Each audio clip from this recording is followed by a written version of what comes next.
በስመ አብ ወወልድ ወመንፈስ ቅዱስ አሐዱ አምላክ አሜን። የእግዚአብሔር ድምጽ ከተማይቱን ይጠራታል። ትንቢተ ሚልክያስ ምዕራፍ 6 ቁጥር 9 የኅዳር ጽዮን ዓመታዊ የንግስ በዓል በአትላንታ። ሰው ሁሉ እናታችን ጽዮን ይላል። መዝሙር 87 ቁጥር 5 በጆርጂያ እና አካባቢው ሀገረ ስብከት በአትላንታ ማኅደረ ስብዓት ቅድስት ልደታ ማርያም መንበረ ጵጵስና ገዳም የኅዳር ጽዮን ዓመታዊ ክብረ በዓል በታላቅ መንፈሳዊ ድምቀት ይከበራል። በዚህ የእመቤታችን ንግስ በዓል ላይ የሀገረ ስብከቱ ሊቀ ጳጳስ ብፁዕ አቡነ ያዕቆብ፣ ሊቃውንተ ቤተ ክርስቲያን፣ ተጋባዥ መምህራን፣ መዘምራን እንዲሁም በአትላንታና አካባቢ የሚኖሩ መላ ኦርቶዶክሳውያን በተገኙበት ኅዳር 21 ወይም ኖቬምበር 30 ታቦተ ሕጉ ከመንበሩ ወጥቶ ምዕመናን ይባርካል። ቅዳሜ ኅዳር 20 ኖቬምበር 29 ከ4 ፒኤም ጀምሮ በሊቃውንተ ቤተ ክርስቲያን ዋዜማ ይቆማል። በመሆኑም በአትላንታና አካባቢ የምትኖሩ ኦርቶዶክሳውያን በሙሉ ብፁዕ አቡነ ያዕቆብ ለበርካታ ዓመታት በጸሎትና በሱባኤ እግዚአብሔርን ከምዕመናን ጋር ሲጠይቁ ቆይተው በአትላንታ ከተማ ለኢትዮጵያውያን አማካይ በሆነ ስፍራ ላይ ባሳነጹት ገዳም እሁድ ከ1 AM ጀምሮ በመገኘት ከእመቤታችን ከቅድስት ድንግል ማርያም በረከት ተካፈሉ ዘንድ በቅድስት ቤተ ክርስቲያን ስም ተጋብዛቸዋል። አድራሻ 3434 ፕሪዛንቴል ሮድ አትላንታ ጆርጂያ 30340።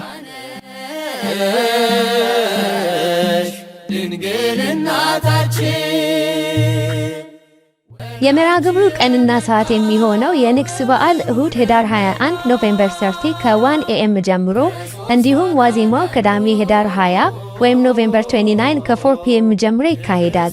ኑ ጽዮንን ክበቧት፣ በዙሪያም ተመላለሱ። በስመ አብ ወወልድ ወመንፈስ ቅዱስ አሐዱ አምላክ አሜን። ታላቅ የበረከት ጥሪ።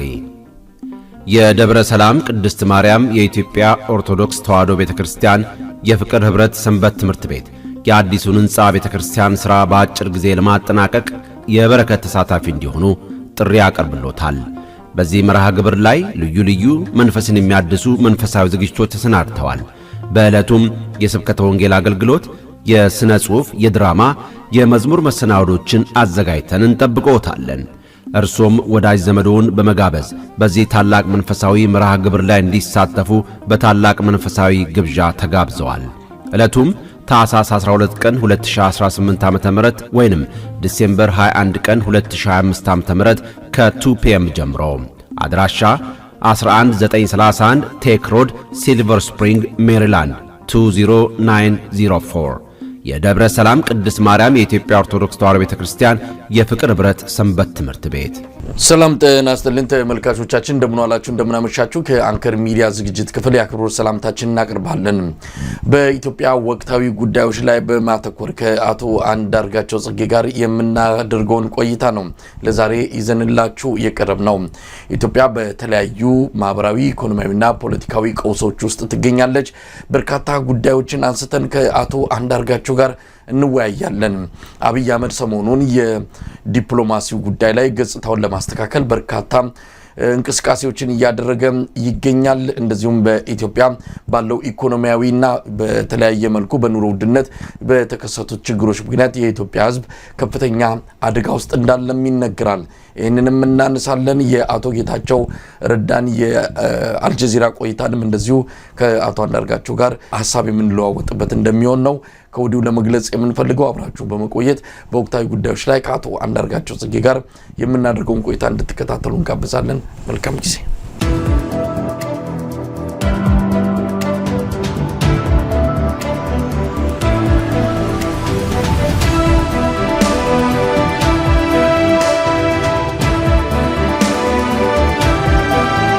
ተነስተልኝ አንዳርጋቸው። አይ ተነስተልኝ መሳይ፣ እንዴት አለ? እንዴት ሰነበት? ሰላም ነው ወይ? ያው ለሰላም አንጻራዊ ነው ማለት ከጀመርን ቆይተናል። እኛ በተለይ ኢትዮጵያውያን ሰላም ናችሁ ወይ ስንባል በልማዳው ሰላም ነን እንላለን፣ ግን ሰላም ኖሮ አያውቅም። ስለዚህ ሰላም ነው ወይ የሚለው ጥያቄ በጣም ከባድ ነው። እንግዲህ እስቲ ዛሬ የተለያዩ ጉዳዮችን አንስተን እንወያያለን። በተለይም በኢትዮጵያ ወቅታዊ የፖለቲካና የኢኮኖሚ እንደዚሁም አጠቃላይ ሁኔታዎች ላይ ምን እየሆነን ያለ ነው የሚለውን አንስተን በዝርዝር የምንነጋገር እንደሚሆን ተስፋ አደርጋለሁ። ግን የማስቀድመው ከአጠቃላይ እውነቱ ነው። ምን ላይ ነው ያለ ነው? አቶ አንዳርጋቸው በጣም ብዙ የሚያሳዝኑ ነገሮች እየተከሰቱ ነው። ዛሬ ከጎጃም አካባቢ የመጣ አንድ ቪዲዮ እየተመለከትኩኝ እውነት በዚህ ዘመን መፈጠርስ እንደው ለምን አስፈለገ? ይህን ሳይሰሙ ያለፉ ሰዎች ምንኛ እድለኞች ናቸው እንድል ያደረገኝና ብዙ በጣም የሚያሳዝኑ ስሜትን የሚሰብሩ በአጠቃላይም እንደ ሀገር ምን ላይ ነው ብለን እንደው ቆዝመን ያለንበት ሁኔታ ነው ያለውና እስቲ አንተ እንዴት እየተከታተልከው ነው? ባለፈው ከተገናኘን ወዲህ ብዙ ነገሮች እየሆኑ ነው። ጠቅለል አድርገን እንዴት ታየዋለህ? በስሜት ደረጃ አንተ አሁን ያገለጽከው አይነት ስሜት ነው ኢትዮጵያ ውስጥ ጠቅላላ ያለው ሁኔታ የሚጭርብህ። ምን ነው ይህንን አይነቱን ዘመን ሳላይ ቀድሞ በተለያዩ ምክንያቶች ገና በልጅነታቸው በትግሉም ይሁን ሌላ መንገድ ያለፉ ዘመዶቻችንን እና ጓደኞቻችንን እያሰብኩ ምን ተጎዱ እነሱ የሚልበት ደረጃ ላይ ነው የደረስኩት ያለውና ሌላ ዝርዝር የሆኑ ነገሮች ውስጥ መግባት የሚያስፈልገን አይመስልንም። ምክንያቱም አንተ አድማጮችም ሀገሩ ዜጋው በሙሉ ዝርዝር የሆነውን ነገር ያውቀዋል ያለው። ግን በጣም አስገራሚ የሆነ ነገር የሚታይበት አገር፣ ለማመን የሚቸግር ነገሮች የሚከናወኑበት አገር፣ በሁለት መንገድ በሁለት ጎራ የተከፈለ፣ አንዱ ትልቁ የሰፊው ማህበረሰብ ጎራ፣ በሌላ በኩል የጥቂቶች ግለሰቦችና ቡድኖች ጎራ የተከፈለ ሁኔታ ነው የምትመለከተው። አንደኛው ወገን ያለው ሰፊው ማህበረሰብ ያው እንደምታየው ነው። ገደብ የሌለው በሺዎች የሚቆጠሩ ንጹሃን መጨፍጨፋቸውን ቀጥለዋል ያለው ያላቆመ ጉዳይ ነው። በስፋት አማራ ክልል የሚካሄደው ነገር አይ ቲንክ በትግራይ ክልል ከዚህ በፊት 160 ጊዜ ነው ድሮን ስራ ላይ ውሏል የተባለው። አሁን ከ500 ጊዜ በላይ የአማራ ክልል ውስጥ ድሮን ስራ ላይ የዋለበት ጭፍጨፋ ነው እየተካሄደ ያለው። ሰሞኑን ጀትም እየተጠቀሙ ነው። ሄሊኮፕተር ጋንሽፕ ይጠቀማሉ። ከባድ መድፎችን መሳሪያዎች ይጠቀማሉ። ይህንን ደግሞ የሚያደርጉት ያለው በአብዛኛው የሚገሉት ንጹሃንን ነው። ከዛ አልፈው ያው ሪሰንትሊ የሰማሁ አይነት ሪፖርት ነው ቢቢሲ ላይ የወጣው። ህፃናትን፣ ሴቶች ጀምስተ እስከ አረጋውያን ድረስ በሺዎች በጣም በትንሹ ነው ቢቢሲ ያቀረበው ሴቶች የሚደፈሩበትን ሁኔታ ነው የምታየው።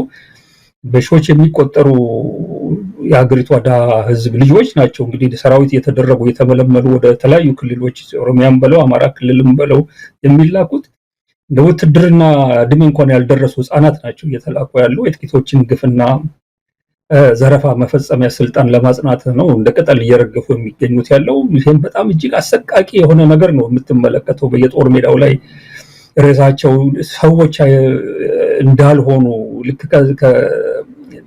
ያለው ከዝንብና ከምን አይነት ደረጃ የሚመደብ ነፍስ ያላቸው እስከሚመስሉ ድረስ ትርጉም ያጣሞት የሚሞቱበት ሁኔታ እየተመለከትን ነው። በሚሊዮኖች የሚቆጠረው ሀገሩ ህዝብ እንደምታየው ነው። ገብቼ ነዳጁ ተወዷል፣ ኤሌክትሪኩ ጨምሯል፣ ውሃው ጨምሯል፣ የኦርዲነሪ ምግብ ፍጆታዎች ዋጋቸው ጨምሯል፣ ቤት ኪራይ ጨምሯል። ይቀር ዝርዝር ውስጥ አልገባልም። በቃ በጥቅሉ ግን ሀገሬው በኑሮ ውድነት የተነሳ በልቶ ማደር የተሳነበት ሁኔታ ላይ ነው። በሚሊዮን የሚቆጠረው ህዝብ ማለት ነው። ሚሊዮኖች ትልቅ አፉን እና ትልቅ ሆዱን ከፍቶ የሚጠብቃቸው ትልቁ ቸነፈር በከዚህ ቀደም የምናየው የ66 እና የ77 አይነት ረሃብ መቼ ሊመጣ እንደሚችል የማይታወቅበት አይነት አፋፍ ላይ ነው የተቆመ ያለው። ምክንያቱም በገጠር ጦርነቱ ግብርናውን በጣም እያዳከመው ነው። በምግብ እርዳታ ላይ የተመሰረተ ህይወቱ ያለው ህዝብ ብዛት በሚሊዮኖች እንደሚቆጠር በ10 ሚሊዮኖች እንደሚቆጠር አስሮቹ ሚሊዮኖች እንደሚቆጠር ነው ዓለም አቀፍ ድርጅቶች እየተናገሩ ያለው። እንዲህ አይነት ሁኔታ ነው ያለው። ዘረፋ አለ፣ እገታ አለ። ህዝቡን እንዳንቀሳቀስ ከቦታ ቦታ አድርጎ የያዘው ነገር አለ። ሰላምና መረጋጋት የሚባል ነገር ኦልሞስት በሁሉም ከተሞችና ገጠሮች ጠፍቷል ማለት ትችላለህ። እዛው ቤተመንግስት አካባቢ ካልሆነ በስተቀር ሌላ ቦታ ላይ ተዝናንቶ ተረጋግቶ የሚኖር ሰው የጠፋበት ሁኔታ ውስጥ ነው። መሰደድ ላይ ብትመጣ በቃ ሰው ምርጫ ሳይሆን መሰደድ ዲስ ግዴታ ሆኗል። በቃ መኖር የማይቻልበት ሁኔታ ስለተደረሰ ይሰደዳል። ህዝቡ ይሰደዳል። ወደ ተሰደደበት ሳይደርስ በየመንገዱ የሚሞተው ድሮ የሚሞት ነበር። አሁን ቁጥሩ ስለጨመረ ሟቹም ቁጥሩ ጨምሯል። ያለው በበረሃው ይበላል፣ በየባህሩ ይበላል። ከዛ አልፎ ደግሞ ስደት ያሰበው ቦታ ደርሶ ደግሞ እዛም ሞት አለ፣ እዛም ውርደት አለ እና ይሄ ኢትዮጵያውያን ምልህ የስቃይ ቡልኮ ነው። ኦልሞስት በቃ አድማሳዊ በሆነ መንገድ ህዝብ ለብሶ ያለው እና ዘረፋ ብትመለከት ይቺ ሀገር እና የህዝብ ምን ይቀረዋል? ትንሽ እንኳን እንተውለት በማይባል ደረጃ ነው ዘረፋ የሚዘረፈው። በብዙ ቦታዎች ላይ የምታየው በሚሊዮኖች የሚቆጠሩ ህፃናት ትምህርት ቤት የማይሄዱበት ሁኔታ አመታት አልፏል። ይሄ ከሆነ እንደምታየው ነው። ጤና ጣቢያዎች፣ ትምህርት ቤቶች ጦር ካምፕ ይሆናሉ፣ በድሮን ይመታሉ። ሌሎች መሰረተ ልማቶች በድሮን በከባድ መሳሪያዎች ይወድማሉ እና ወደ ድንጋይ ዘመን የተለያዩ ክልሎች ወደ ድንጋይ ዘመን የሚቀየሩበትን ሁኔታ ከስልጣኔ ጠቅላላ ውጭ መሆን የሚችሉበትን ሁኔታ እየቀጠለ እያራዘመ ያለ ሁኔታ ውስጥ ነው ያለ ነው። በሌሎችም ጉዳዮች ብትመለከት በተለይ ለትልቁ ጉዳይ ሰሞኑን ፎቶ በመነሳት እየቀረበ አብይ የሚያሳየው የዲፕሎማሲውን ጠንካራነት እያስገረመኝ ነው። ነገር ግን ትንሽ ደህና ግንኙነት የነበረን እንኳን ኬንያ ሳትቀር ይሄ አብይ አህመድ አገዛዝ የቀጠናው ትልቅ ስጋት ሆኗል ብላ የምታምንበት ነው።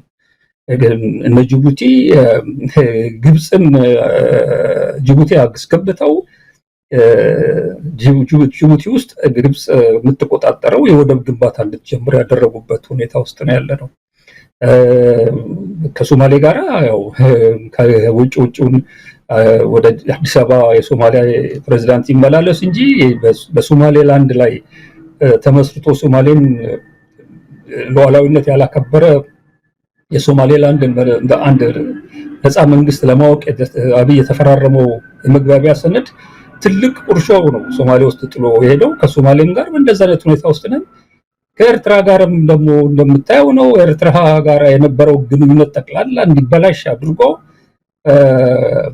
በእኔ እምነት በዙሪያችን ካሉት ሀገሮች በሙሉ አንዳንድ ደንቆሮ ሰዎች በሚገባ ሁኔታዎችን ሳያጠኑ ኤርትራን ታሪካዊ ጠላት ምናምን የሚሉበት ሁኔታ አለ። ነገር ግን ዙሪያችን ከከበቡን ሀገሮች በሙሉ በተለያዩ ምክንያቶች የኢትዮጵያ ስትራቴጂክ አላይ መሆን የምትችል አንድ ሀገር ብትኖር ኤርትራ ናት። ከሷም ጋር ወደብ በወረራ እመጣለሁ የሚል ጉዳይ ውስጥ ገብቶ አሁን ሁለቱ ሀገሮች ያሉበትን ሁኔታ አንተም የምታውቀው ነው እና በሱዳን በኩልም ብትመጣ ሱዳን ውስጥ ገብቶ የኤሚሬቶች ተላላኪ ሆኖ የሐሚቲን ፎርስ ኃይል እየደገፈ የሄደበት ርቀት ጭራሹን አልፎ ተርፎ ያው ጉሙዝ ላይ 10,000 የሐሚቲን ሰዎች የሚያሰለጥንበትን የጦር ካምፕ ኤሚሬት ገንዘቡን አዋድ እንትን ከሰጣ ከፍቶ ሰዎች በሺዎች የሚቆጠሩ ሰልጣኞች የገቡበትን ሁኔታ ፈጥሮ ደቡብ ሱዳን ውስጥም ከሱዳን ካለው ህጋዊ ከሆነው መንግስት ጋር በከፍተኛ ተቃርኖ የቆመ ነው። ደቡብ ሱዳኖችን ምን ማናገርበት መንገድ አለኝ። የአብይን አካሄድ የመሪውን ጢም ይጎትታል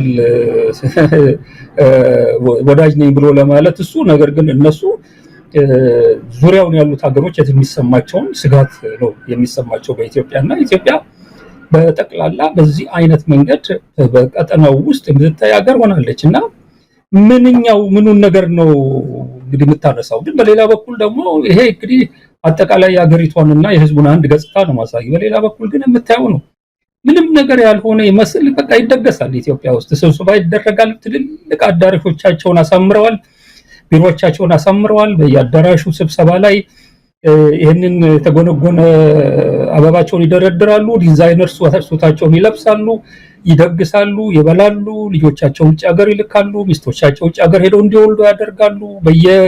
በየአረብ ሀገሩ እና በየውጭ ሀገሩ ንብረት ይገዛሉ፣ ገንዘብ ያስቀምጣሉ። አንድ ጀነራል 200 ሚሊዮን ብር አውጥቶ ድግስ የሚደግስበት ልጁ ነው የሚድርበት ሀገር አድርገውታል። ያሉ ቅድም ያለው መከራ ባለበት ሀገር ውስጥ እንግዲህ እና የሚሰራውን ስራ የዚህ የኮሪደር ልማት የምናምን ነገር ብለው የተብለጨለጩ ነገሮችን እንግዲህ ቅድም መገለጽኩልህ አሰቃቂ የሚሊዮኖች ህይወት ባለበት አገር ላይ ነው እንደ ትልቅ ክንዋኔ እንደ ትልቅ ነገር በቴሌቪዥን የሚያቀርቡት የነሱ አጨብጫቢዎች የሚያቀርቡት እና ትልቅ ነገር ሰርተናል እውቅና ስጡ ነው የሚሉት እና እነዚህ ነገሮች ስትመለከት እንዴ ምን አይነት ሁኔታ ውስጥ ነው ያለ ነው ይሄን ደግሞ ሁኔታ ደግሞ በደንብ ተመልክተ እንዴ የት ነው ያለው ለመሆኑ ህዝብ ሁሉ ጊዜም በራሱ ብድግ ብሎ አይንቀሳቀስም ያለው አደራጅ ይፈልጋል የሚመራው ይፈልጋል ኮርስ በጠመንጃ ትግል የሚያደርጉት ኃይሎች አሁን በተለያየ ቦታ አሉ ነገር ግን መሰረታዊ በሆነ ከፍተኛ የሆነ ዕውቀት ያለው ከፍተኛ የሆነ ልምድ ያለው የፖለቲካም ልምድ በሌሎችም ፕሮፌሽናል የሆነ ዕውቀቱ የሀገሪቷን ችግር ሊያቃልል የሚችል ብቃት አለው የምትለው የሀገሪቷ ኤሊት ግን ልክ በቃ እንደሚያልፍ ባቡር ይሄን ሁኔታ ቁጭ ብሎ ምናምን ነገር እየተመለከተው እያየን ነው ያለነው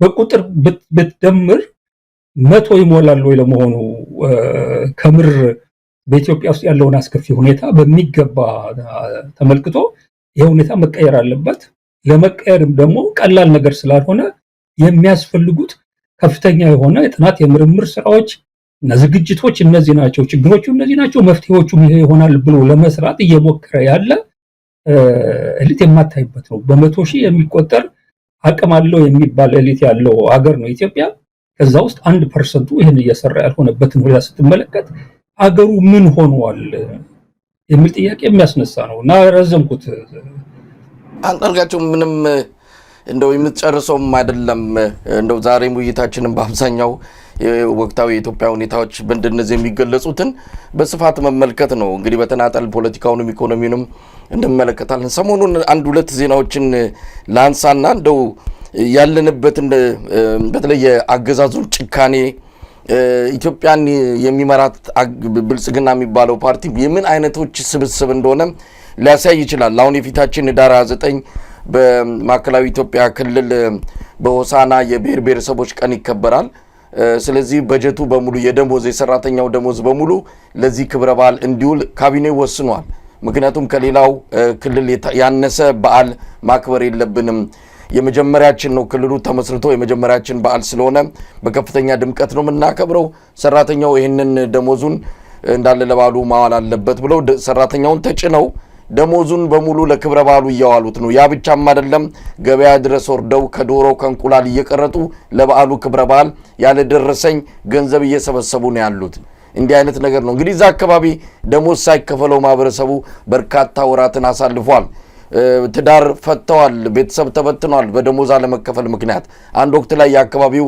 አንድ ባለስልጣን ለምን ደሞዝ አልተከፈለንም ተብሎ ሲጠየቁ ድሮን ታዳ የሚገዛው በኬት ገንዘብ መጥቶ ነው የሚል መልስ እንደሰጣቸው በድምጽ ጭምር ያገኘነው ማስረጃ በአንድ ወቅት ላይ በዜና አቅርበናል ይህንን እየሰማን ነው ሰሞኑን ወደ 6 ባለስልጣናት በሙስና ተጠርጥረው ተይዘዋል 5.6 ቢሊዮን ብር ነው የተባለው መረጃው ግን የሚያሳየውና በትክክል የተገለጸው ወደ 20 ቢሊዮን ብር በላይ እንደሆነ ነው እንዲህ አይነት ወንጀል ከኢትዮጵያውያን ላይ 6 ግለሰቦች ናቸው ምናልባት ከውቅያኖሱ ላይ ጭልፋ ያለ የመዝገን እንጂ ከዚህ በላይ እየተጋጠች ያለች ሀገር እንደሆነች ብዙ ማስረጃዎች እየመጡ ነው እነዚህን ስናይ በቴሌቪዥን ደግሞ ምን ሰማው ሌላ ነገር ነው አሁን ቀደም ሲል አንተ እንደገለጽከው ነው አብይ አህመድ የቴሌቪዥኑ ስክሪን ሴቨርስ እስከሚመስል ድረስ የሄደባቸው የተነፈሰባቸው እንደው የዋለባቸው ያለፈባቸውና ያገደመባቸው ቦታዎች በሙሉ ዜናና ፕሮግራም እየሆነ ከፍተኛ የገጽታ ግንባታ እየተሰራ ይገኛል ኢትዮጵያ በቴሌቪዥን ሌላ ናት መሬት ላይ ያለችው ደግሞ ኢትዮጵያ በጣም በሚያሳዝን ሁኔታ ውስጥ ነው ያለችውና እንደው ይሄን ነገር እንዴት ታያዋለህ ንጽጽሩን እነሱ ላይ ነው ያሉት ኢትዮጵያ ህዝብ መቼም ያለበትን ነገር ለቀባሪው ማርዳት ይሆናል ምንም በመደጋገም እኮ ቅድም እንዳልኩ የሚያስፈልገን ነገር አይደለም የገጽታ ግንባታ ያልከው ነገር በምንም አይነት መንገድ በየትኛውም ጥረት ተመልሶ ሊገነባ የሚችል ገጽታ የለም ገጽታ እኮ የምትገነባው ተወሰነ ደረጃ ነባራዊ ሁኔታው የሚያግዝ ሲሆን ነው በየቀኑ በሚሊዮኖች የሚቆጠሩ ሊትራሊ ማለት ይችላል 135 ሚሊዮን ደርሷል የኢትዮጵያ ህዝብ ነው የሚባለው። ከዛ ውስጥ እኮ ከ135 ሚሊዮን መካከል 500,000 ሰው ሪሊ ኢትዮጵያ ውስጥ ደህና ኑሮ ይኖራል ወይ? ከየት አምጥቼ ራቴን እበላለሁ ሳይል የሚያድረው ሰው 500,000 ይመጣል ወይ? እነዚህ 500,000 ሰዎች ካልሆኑ በስተቀር የአብይን የገጽታ ግንባታ የሚያምነው ሌላው ህዝብ ሆዱን ነው የሚያምነው ያለው። ሌላው ሰው በቤት ክራይ የሚከፍለው የሚቀጥለው ወር ከየት አምጥቼ እከፍላለሁ የሚለውን ልጆቼን ምን አበላለሁኝ፣ ልጆቼ ቢታመሙ በምንድነው እንዴት አድርጌ ነው ማሳከማቸው የሚለውን ነገር ነው። ይሄ የአድማሳዊ የሆነ በመቶ ሚሊዮን የሚቆጠረው ህዝብ ህይወት ሆኗል።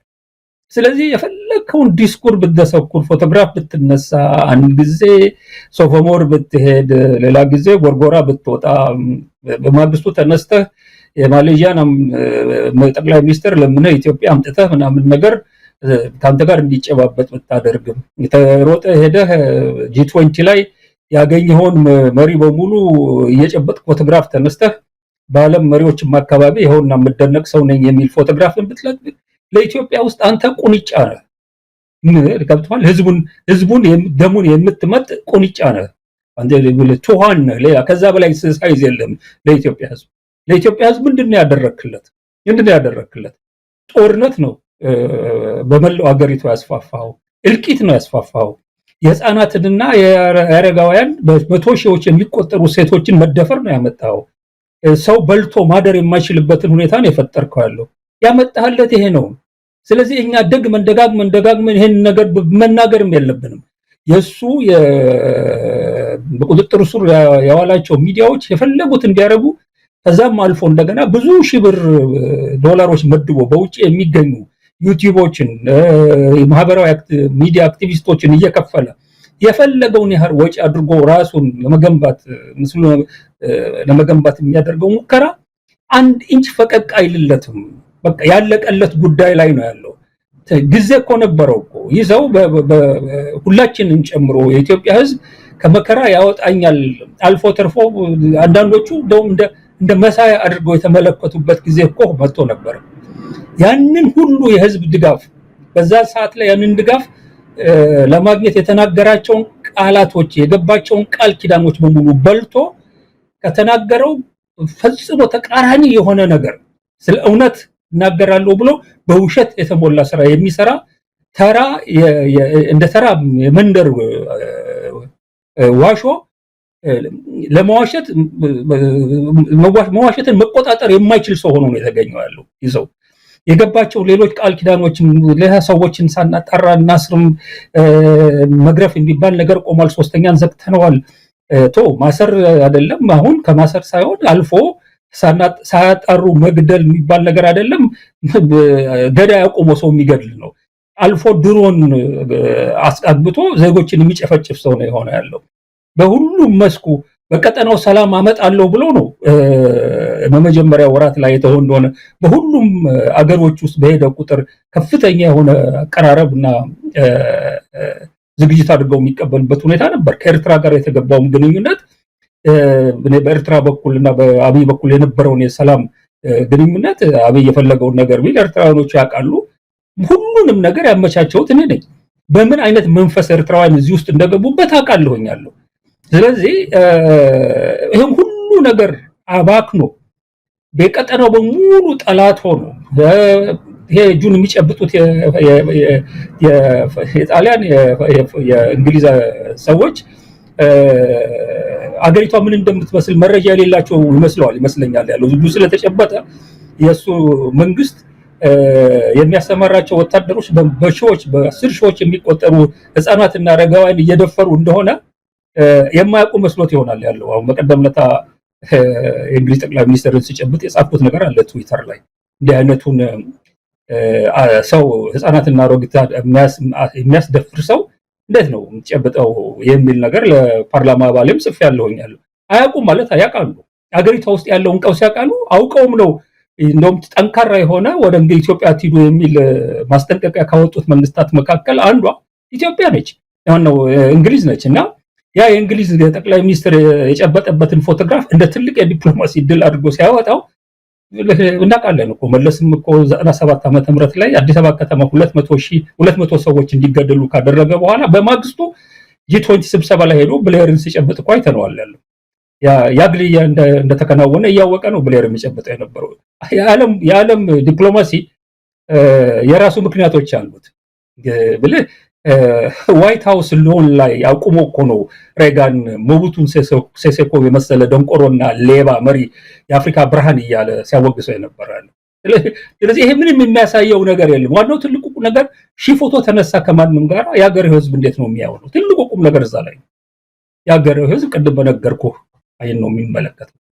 በቃ አንዳርጋቸው አንድ የአብይ አህመድ ቀደም ሲል ያነሳውን የሚያስታውሰኝ አንድ ክሊፕም በጄ ስላለ እንደው ለተመልካቾችም እሱ ሾርት ሜሞሪ ነው ያላቸው ይላል ኢትዮጵያውያንን ሲተች ምናልባት ሾርት ሜሞሪ ማን ነው በዚህ ደረጃ ሊገለጽ የሚችለው የሚለውን እስቲ ከሱ ወደ ስልጣን መንበር ሲመጣ የተናገረውን እናስታውስና አሁን ያለችበትን ኢትዮጵያ ደግሞ ሁላችንም እንደው ለጥቂት ደቂቃዎች ወደ አእምሯችን ተመልሰን ያለውን ሁኔታ የሆነውን ብናስብ ጥሩ ነው። እንስማው። በቅድሚያ ህገ መንግስቱ የደህንነት ተቋማት መከላከያውን ጨምሮ ከፓርቲ ገለልተኛ ሆነው ህግና ሀገር የሚጠብቁ መሆን አለባቸው ብሎ ያስገድዳል።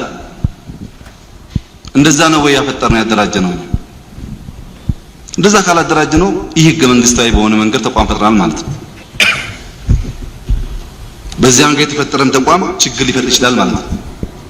ህገ መንግስቱ በፍርድ ቤት የታሰረ ሰው ግረፉ፣ ጨለማ ቤት አስቀምጡ ይላል አይልም። መግረፍ፣ ጨለማ ቤት ማስቀመጥ፣ አካል ማጉደል የኛ የአሸባሪነት ተግባር ነው።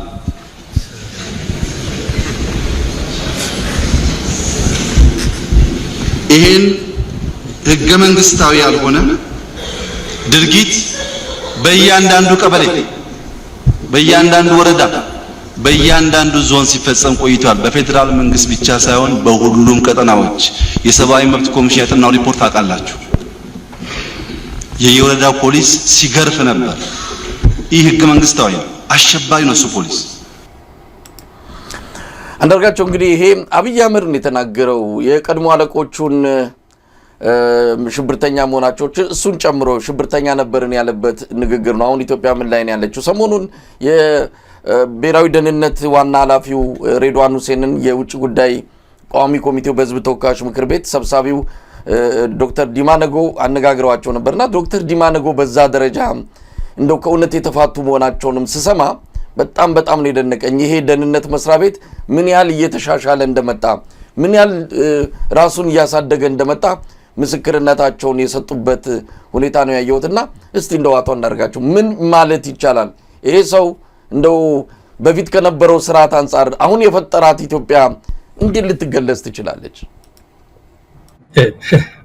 እነምልህ ሰራዊቱን፣ መከላከያውን፣ ደህንነቱን የመሳሰሉትን ነፃና ገለልተኛ ሆኖ መቋቋም አለባቸው በኢህአዴግ ጊዜ አልነበሩም ብሎ በዛ ደረጃ ትሽት ያቀረበ ሰው ዛሬ ምን አድርጓቸዋል? ያን ጊዜ በኢህአዴግ አምሳል ነበር የተቀረጹት የነበረው። በአብዮታዊ ዲሞክራሲ ርዕዮተ ዓለም አኳያ ነበር የተቀረጹት የነበረው። አሁን እኮ በአብይ አምሳል እኮ ነው ተጠፍጥፎ የተሰሩት ያለው። ተቋምም እንኳን አይደሉም ያለው የአንድ ግለሰብ የቤት ውስጥ ሰራተኛ በሚሰራው ደረጃ ነው ለአብይ እየሰሩ ያለው። መከላከያው ለብርሃኑ ጁላ ይሄንን ነው የሚሰሩት ያለው። ደህንነቱ የሚሰራው ይሄንን ነው። ትዕዛዝ የሚቀበለው ከተቋሙ ኃላፊ አይደለም። ትዕዛዝ የሚቀበለው መከላከያው ሆነ ደህንነቱ አብይ ነው። እንኳን እሱ አይደለም የውጭ ጉዳይ ሚኒስቴር መስሪያ ቤት የውጭ ጉዳይ ስራን በተመለከተ ከጠቅላይ ሚኒስትር ቢሮ ነው መመሪያ የሚሰጣቸው እነ ጌዲዮን እና ሁሉንም ነገር ሁሉንም መንግስታዊ ተቋም በሙሉ ከተቋምነት በታች አውርዶ ድክመት የነበረባቸው ተቋማትን ቢሆኑ በግሉ ጠፍጥፎ የግሉ በግል ምስሉ አቋያ ሰርቷቸው እና ስለታሰረ ሰው መገረፍ እንደ ትልቅ ነገር አድርጎ በኢህአዴግ ጊዜ ተፈጸመ ብሎ ያወራ ሰው በመቶ ሺዎች የሚቆጠሩ ሴቶች የሚደፈሩበትን ሁኔታ ፈጥሮ ህፃናት የ8 ዓመት ህፃናት አንስቶ እስከ ሌላ ቦታ ላይ እስከ 70 እስከ 80 የተደፈሩበት ሁኔታ አለ። ግን ቢቢሲ በቀደም ያቀረበው ግን እስከ 65 ዓመት ዕድሜ ያሉበትን ዘገባ ነው ያቀረበው ያለው። አማራ ክልል ውስጥ የተፈጸመ ነው። በሺዎች ነው ያቀረበው ያለው። በድሮን ጭፍጨፋ የፈጀውንና ያጠፋውን ህዝብ ቁጥር ንጹሃን ምንም ነገር ውስጥ የሌሉ ንጹሃን ያወደመውን ንብረትና ሀብት ስትመለከት እስር ቤት ያጎራቸውን ያለምንም ምክንያት እስር ቤት ያጎራቸውን እስር ቤት ውስጥ የሚገርፏቸውን የሚተለትሏቸውን በማጎሪያ ቦታ ውስጥ ወስደው የሚያሰቃዩዋቸው ከዛ አልፎ አውጥቶ ምናምን ነገር ከተኛበት ቦታ ለኦርጋኒሳ አይነቱን ሰው ገሎ ቆሻሻ ማጠራቀሚያ ቦታ ላይ የሚያስጥል ሰው ነው። የኦሮሞን አባገዳዎች 15ቱን ምናምን እንዲረሸኑ ያደረገ ኮሬ ነገኛ የሚባል ቡድን በነሽመልስ አብዲሳ የሚመራ አቁሞ የሚያስፈጅ ነው።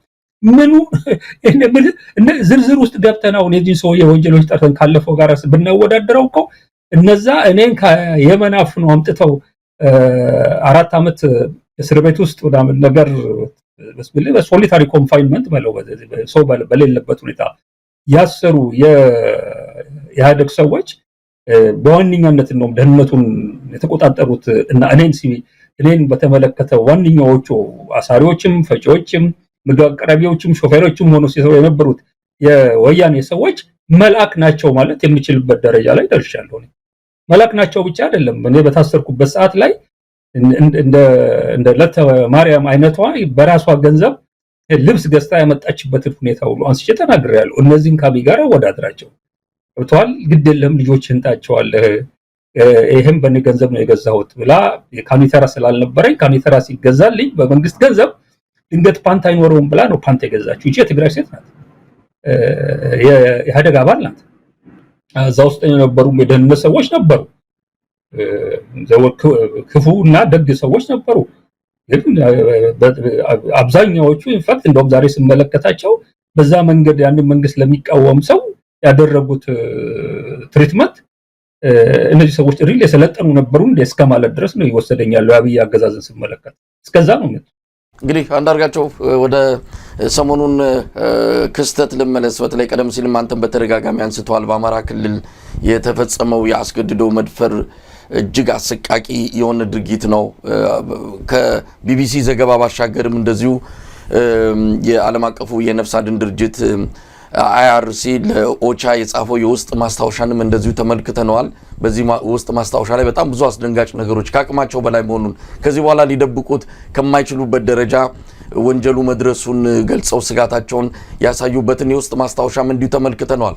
የቢቢሲውን ቀደም ሲል እንደገለጽከውም ከ8 ዓመት እስከ 65 ዓመት የሚሆኑ ከ2600 በላይ የአማራ ብሔር ተወላጅ የሆኑ ሴቶች ከፍተኛ የሆነ የአካል መጉደልን ጨምሮ ካስገድዶ መድፈር እንደተፈጸመባቸው በዚህም የአባላዘር በሽታ HIV ኤድስን የተለያዩ በሽታዎች እንደዚሁ እንደያዛቸው በሪፖርቱ ተመልክቷል። ይሄ እንግዲህ በጣም 4% ከሚሆነው የአካባቢው የአማራ ክልል የጤናና የአካባቢ ቦታዎች የተወሰደ ናሙና ነው። 96% የሚሆኑት ገና አልተካተቱም። ስለዚህ ቁጥሩ የትየለሌ ሊሆን እንደሚችል በግልጽ ማወቅ ይቻላል። ይህን ተከትሎ ነው እንግዲህ አብይ አህመድ ወደ ቡድን 20 ሀገራት ደቡብ አፍሪካ ሄደ።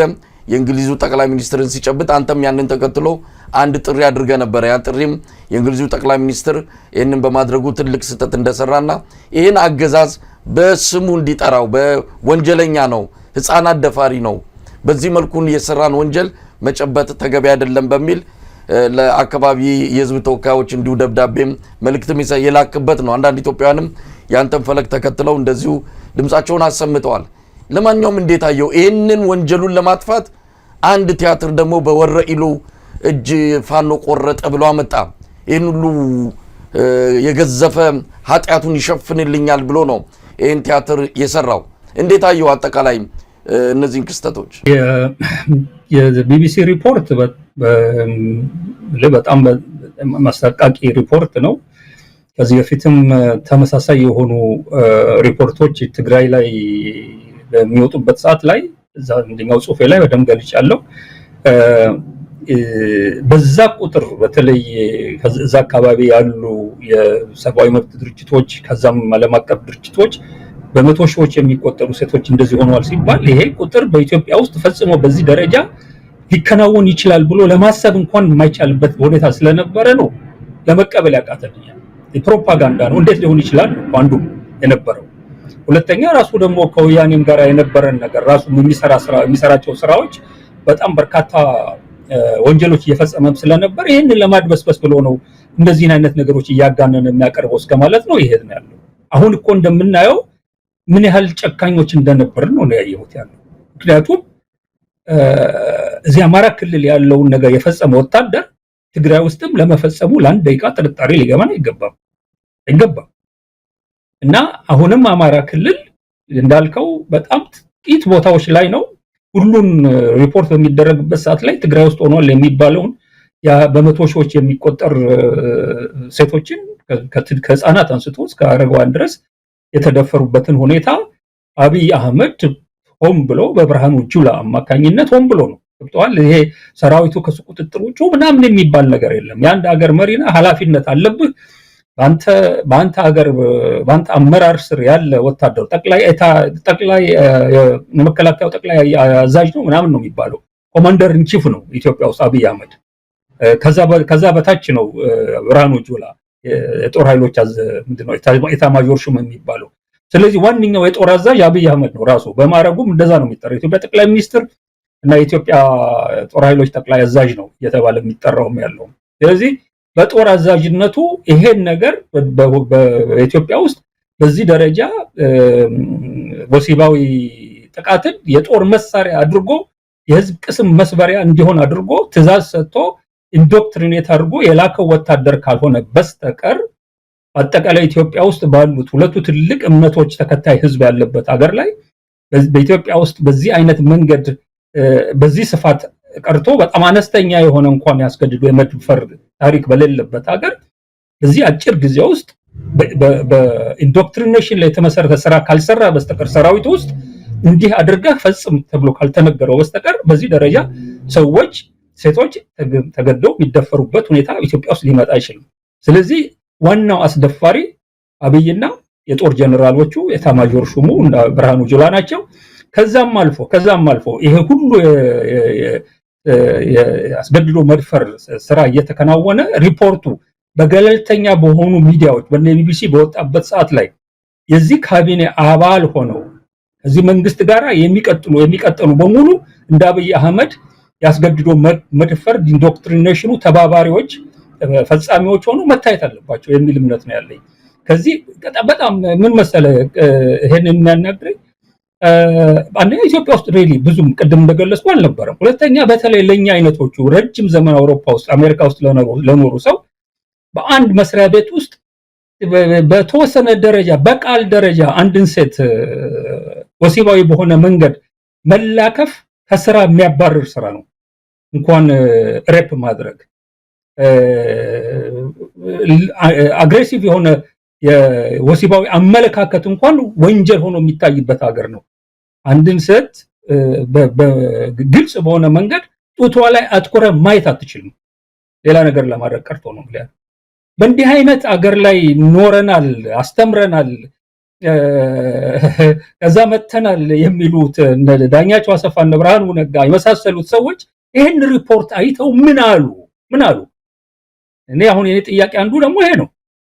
እምልህ ትምህርቱ ወድቋል፣ የትምህርት ጥራት ሊሰጠው ነው ደፋ ቀናም ብለው አገሪቷ ብዙ ቦታ ችግር ቢኖርባት ትምህርት ማስተካከሉ አንድ ራሱን አቺቭመንት ነው ብለው ሊቀባጥር ይችላል ብርሃኑ።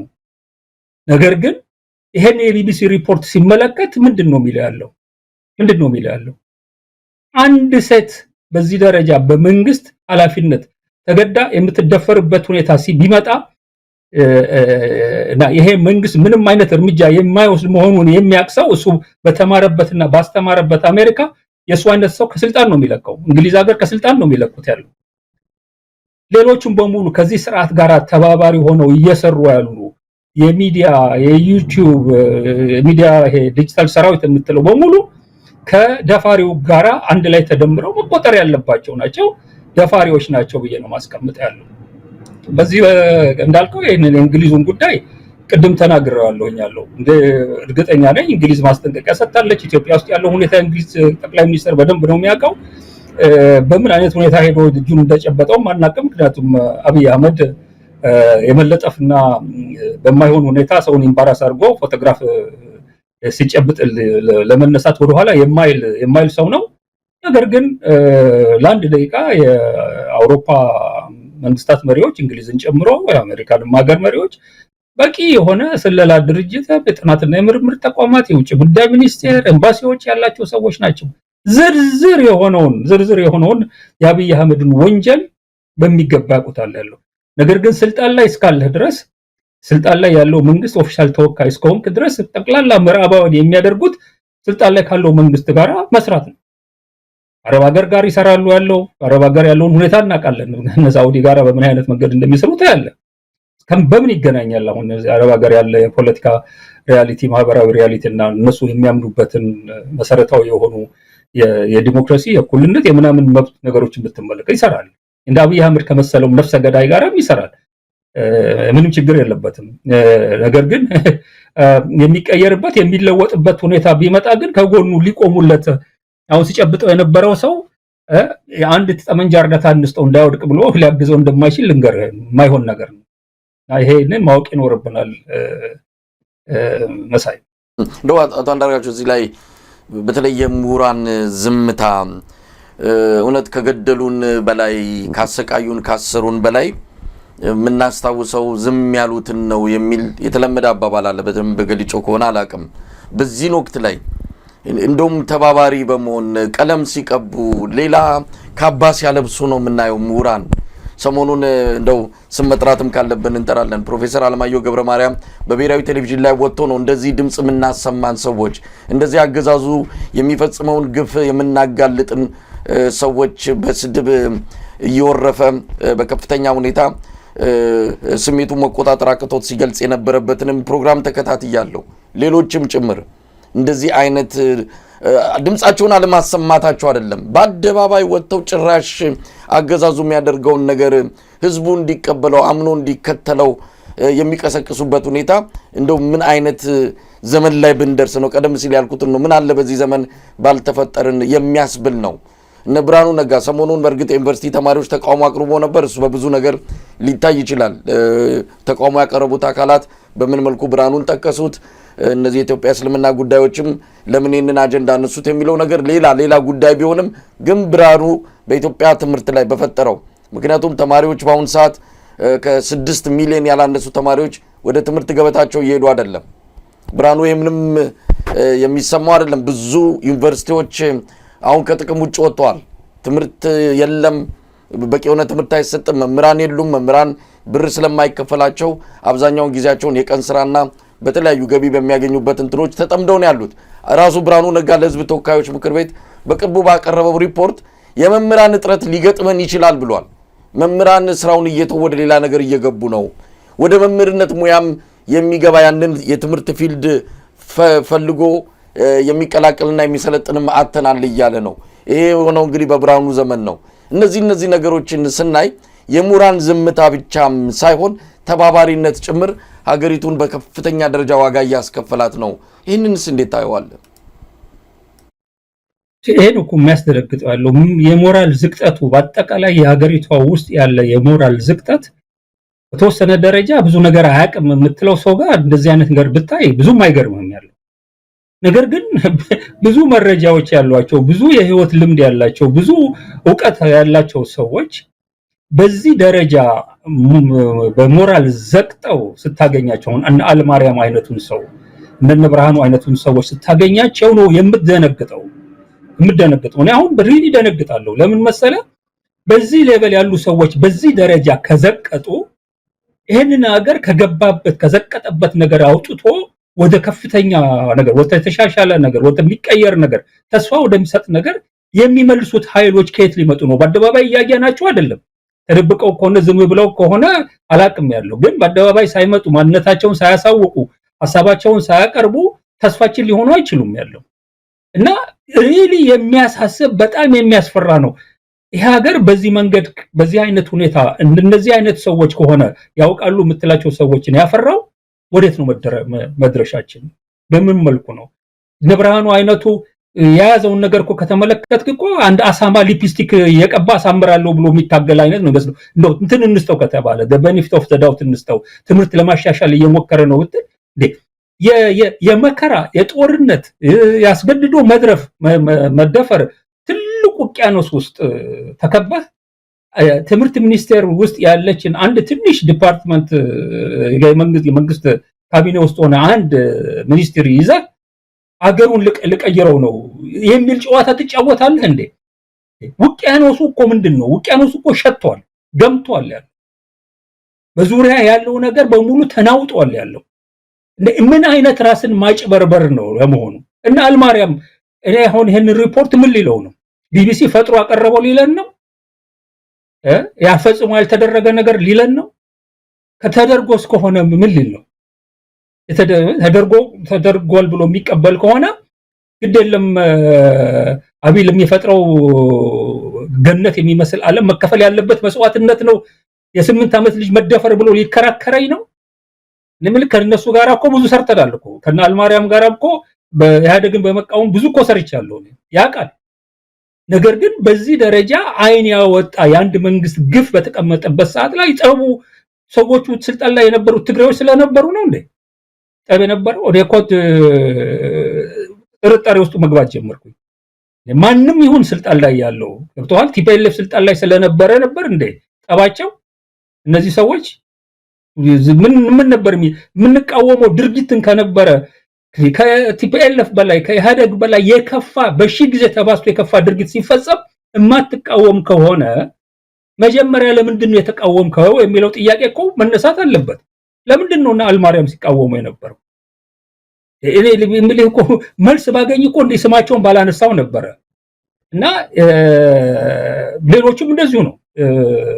እነዚህ ጥቂት ሰዎች ስማቸውን አነሳን እንጂ እነዳኛቸው አሰፋም እዛ በለጠ የምትለውም ሰው የአማራ ድርጅት አቆምኩኝ አማራ በጣም ከፍተኛ ችግር ውስጥ ወድቋል ብሎ አብን የሚባል ድርጅት ካቆሙት ሰዎች መካከል ሆኖ ዛሬ አማራ ያለበትን አጠቃላይ ሁኔታ ስትመለከት ይህ ሰውዬ ከአብይ ጋር የሚሰራው አማራ ተሻሽ አልፎለታል፣ በልጽጓል፣ ሰላም አግኝቷል፣ ኑሮ ተሻሽሏል ብሎ ነው የሚሰራው እንዳትል ሪያሊቲው ሌላ ነው። ስለዚህ ምንድን ነበረ በዛን ጊዜ አማራ ድርጅት ያስፈልጋል ብሎ እስከማቆም ድረስ የወሰደው ይሄን ሰውዬ? የሚሰሩትንስ ያውቃሉ እነዚህ ሰዎች? ወይስ አይደለም ተራ ሻርልተን ናቸው? ተራ ሌባና ዱርዬ አጭበርባሪዎች ናቸው እነዚህ። በዛ ደረጃ በከፍተኛ ደረጃ ትምህርት ተምረሃል ተብለ ትምህርት የሚሰጠው እኮ ራሱን የቻለ ስብዕና አለው። በላቀ ደረጃ ትምህርቱን አንደርስታንድ ካደረገው የተማረውን ትምህርት አንደርስታንድ አድርገውታል። ፍልስፍና ተምረህ በፈረንጅ ሀገር ስንት ዓመታት የኖረ በጣም ከፍተኛ የሆኑ እሴቶች ባሉበት እኮ አገር ሳትማር እንኳን በመኖር እኮ አፕሮፕሪየት የምታደርገው የምትወርሰው እኮ ካልቸራል ባህል አለ እኮ። እንዴት ያስችልሃል? እንዴት ያስችልሃል? እኔ ለማጋነን እኮ አይደለም ያለው 5 ሰዎች ጀርባቸውን ተተለተሉ በአራተኛ ፖሊስ ጣቢያ ሰው ፖሊስ አዛዥ ብዬ ሰዎቹን አምጥቼ በኢትዮጵያ ቴሌቪዥን ተቀርተው ዜና ካልሆነ ብዬ እኮ ነው ስራ የለቀቁት በኢህአዴግ ጊዜ። ጀርባቸው ተተልትሎ ቦይ ሰርቷል ያለው መተው ልብሳቸውን አውልቀው አሳዩኛል። በቃ የመጨረሻው እንትን አንዱ ምክንያት ይሄ ነው። አይሆንም አሉ እነሱ በቴሌቪዥን አይታዩም አሉ።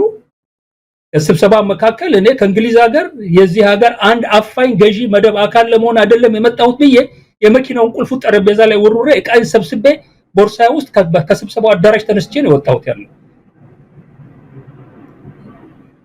በጣም አነስተኛ ነገር ናት አሁን ከሚታየው ነገር ጋር ስታወዳድረው እኮ ነው ብለህ ያለው። በዚህ ደረጃ ሴቶች ሲደፈሩ ህዝብ በዚህ ደረጃ ሲያልቅ ህፃናትና ሰላማዊ ሰዎች በድሮን ሲጨፈጨፉ ያለ ምንም ምክንያት ሰዎች እስር ቤት በዚህ ቁጥር ታጉረው ፍትህ ጠፍቶ ሲንገላቱ ነብርሃኑ በቅንጅት ጊዜ ታስረው እነሱን ለማስፈታት የቅንጅትን ሪል የዓለም አቀፍ እንቅስቃሴ ነው ምን ያህል መስዋዕትነት እንደከፈልኩበት አውቃለሁ። አንተም ታውቃለህ እርግጠኛ ነኝ እነሱን ለማስፈታት። ምክንያቱም ያለ ምንም ምክንያት ነው ያሰሯቸው። ምርጫ ስላሸነፉ ብቻ ነው ያሰሯቸው። ሌላ ወንጀል የሌለባቸው ናቸው እና እነዚህ ሰዎች ይፈቱ በሚል በየቦታው ሰላማዊ ሰልፍ ተደርጎ ዓለም ላይ የተዘረጋ ድርጅት በፈጠረ የጀመረው እነሱን ለማስፈታት በተደረገ ጥረት ነው። የቅንጅት የዓለም አቀፍ በኋላ ግንቦት 7 ራሱ የወረሰው ኦርጋናይዝ ያደረግነው እኛ ስለነበርን በዛ በነበረን ግንኙነት አብዛኛውን ወርሰን ቀረን። ይሄ የተደረገው ግን እንደ ብርሃኑ ነጋን ለማስፈታት በተደረገ ጥረት ነው እና ዛሬ እነ ክርስቲያን ታደለን እነ መስከረም አበራን እነ ዮሐንስ ቧያለውን የመሳሰሉት ሰዎች ከጌታቸው ረዳና ከጻድቃን በላይ ከስብሃት ነጋ በላይ ወንጀል ፈጽመው ነው እስር ቤት ያሉት። ሌሎቹ በሙሉ በመቶዎች በሺዎች የሚቆጠሩ እስረኞች እዛ አብይ ከጌታቸው ጋራ ከጻድቃን ጋራ እጁን ይዞ ባንድ ወቅት ምን ይላል በደም የተነከረ እጃቸውን ነው እሱም በደም የተነከረ እጅ ነው ያለው። ሁለቱም በደም የተነከረ እጅ ያላቸው ሰዎች ነው ተያይዘው እየሄዱ ያለው።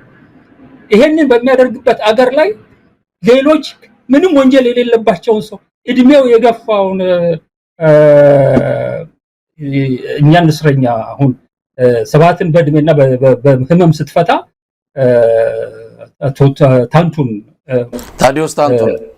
ታዲዮስ ታንቱን አይነት ሰው እስር ቤት የምታስቀምጥበት ምክንያት በኢህአደግ ጊዜ እኮ አዲስ ዓመት ሲመጣ ቀን ተቆጥሮ እኮ አዲስ ዓመትን ሰበብ ተደርጎ ብዙ እስረኛ እኮ ይፈታል። በኢህአደግ ጊዜ ቢሆን እርግጠኛ ነኝ እነ መስከረም አበራ ተፈተው ነበር ባይ ነው ወርጥን ጠብቁ። ምክንያቱም ሪሊ ምንም ምክንያት የለም የታሰሩበት። ይሄንን እየፈጸመ እያዩት ነው ከዚህ ሰውዬ ጋራ እንግዲህ ቅድም ያልናቸውን ነገር ጀምሮ የህዝቡን ህይወት ሲኦል ያደረገው ኑሮ በማህበራዊ ፍትህ እናምናለን። የሀገር የሀብታሞች ብቻ ሀገር አይደለም መሆን ያለበት። የሀገር ተመጣጣኝ የሆነ የሀብት ክፍፍል ከሌለው ለፖለቲካው ለማህበራዊ ህይወቱም ጤና አይኖረውም የሚል ፍልስፍና ይዘ መጣ። አሚን በጣም የጥቂቶች ሀብታሞች ደሴት ባንድ በኩል በማፈናቀል ከተማ በማጥራት እኮ ጭምር እኮ ነው ደሴት እየፈጠሩ ያለው። ደሃ ዞር የማይሉበት የከተማ ቀጠና እየፈጠሩ ነው። አሁን በኮሪደር ልማት ያባረሩት ሰዎች ቦታ ላይ የሚገነቡ ቤቶች ውስጥ እኮ አንተ አትመጣም እኮ ማንም ደሃ ልቃሚ አይነት ነገር እዚህ ይሰራል ነው የሚባለው። በዚህ ደረጃ እየተደረገ ያለ ህዝቡ ህይወቱ ሲኦል ሆኖ በኑሮ ውድነት ባለበት ሰዓት ላይ የት ነው ያለው አንተ የማህበራዊ ፍትህ መርህና እሴትህ? መቼ ነው ለዚህ ደሃ ህዝብ የምትደርስለት? በረሃብ ካለቀ በኋላ እና ይሄንን ነው እንግዲህ መናገር የሚችለው ነው። በጣም ያሳዝናል አቶ አንዳርጋቸው።